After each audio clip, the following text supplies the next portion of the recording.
Et quoi qu'il advienne, adviendra. C'est un peu ça, Komisa Tezama Tezama. Ça va beaucoup plus dans la destinée. Tout ce qui doit se passer, se passera. Ça pique! Aïe! Ouais, c'est comment? Ça va bien? Ok, super, ça marche. Ah! Ça pique! C'est comment? Vous êtes là? Waouh, super, ça marche. Ben, on fera les répètes ensemble. Hein? Apprêtez-vous, on fera les répètes ensemble. Allez, allez, allez, maintenant. Levez les bras, saluez maintenant. Criez plus haut. Batarabun zane in kaga dama ba ta zanan duka in ka ba ta zanan duka rawar sigile take sigile sigile sigile rawar sigile take sigile.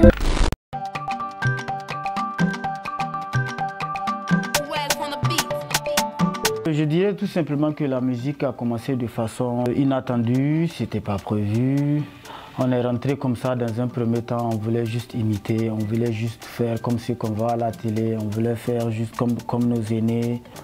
Ils étaient deux dans le groupe, j'étais pas dans le groupe, mais j'étais beaucoup plus conseiller technique dans le groupe. Donc j'étais là pour corriger les textes, pour les accompagner dans les répètes et tout et tout.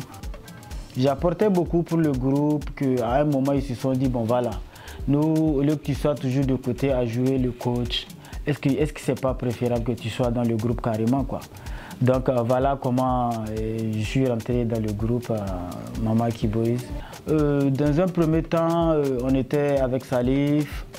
Et il y avait Salif qui avait aspiré à voyager. Il était parti en exode entre griffes. Donc il ne restait que Bacho et moi dans le groupe.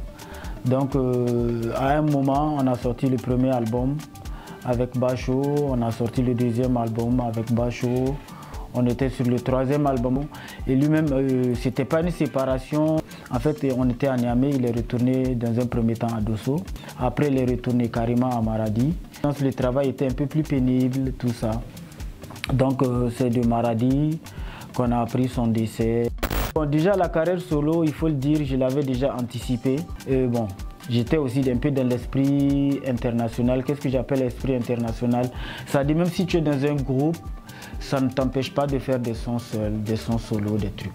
Donc déjà, moi j'avais déjà, même avant qu'il y ait la disparition de mon frère, j'étais déjà dans cette dynamique de faire quelques sons seuls. Un moment après la disparition de mon frère, sérieusement, j'avais plus envie de chanter.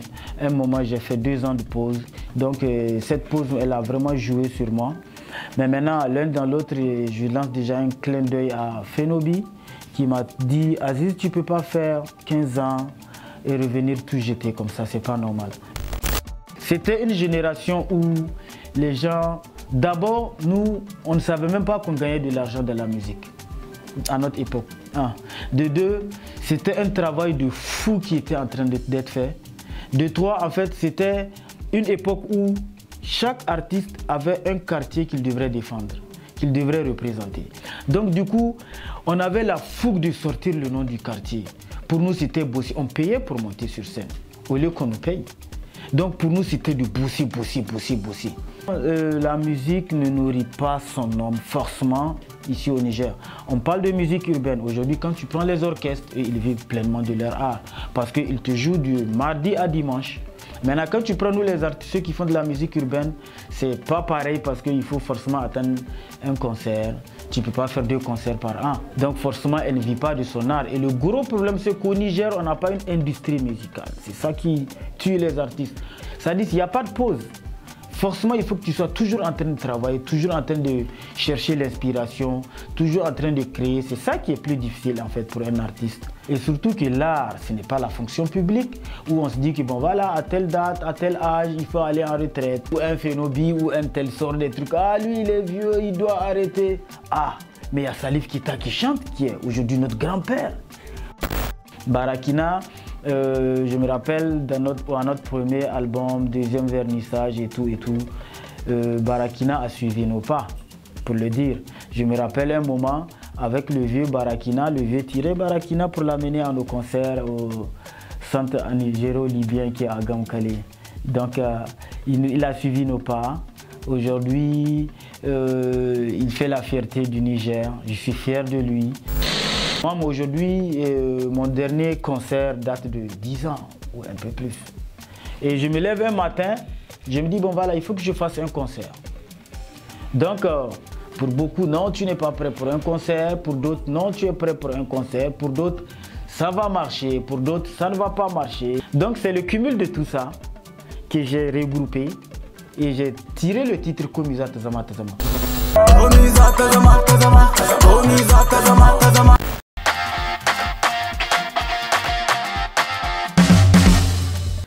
Voilà, là, je suis maintenant avec Boubacar Hassan. Êtes-vous le grand frère de sang de l'artiste Barakina? En quelle année avez-vous intégré la musique? Ah, la musique. Oui, bon, la musique, depuis 2002. Je suis le grand frère de sang de Barakina. Alassane Djibo, Aziz Tony, je veux savoir de quel genre est ta musique? Ouais, ça, c'est une très belle question. En fait, ma musique, je fais de la musique urbaine, c'est vrai. Je fais du rap. Bon, maintenant, j'aime pas trop faire comme tout le monde. En fait, dans mon rap, j'essaie d'apporter beaucoup plus de couleurs, de sonorités, de terroir dans ma musique. C'est que je chou, c'est que je cha, c'est que je kankara take tache kwaz, kagani, kwalelanka.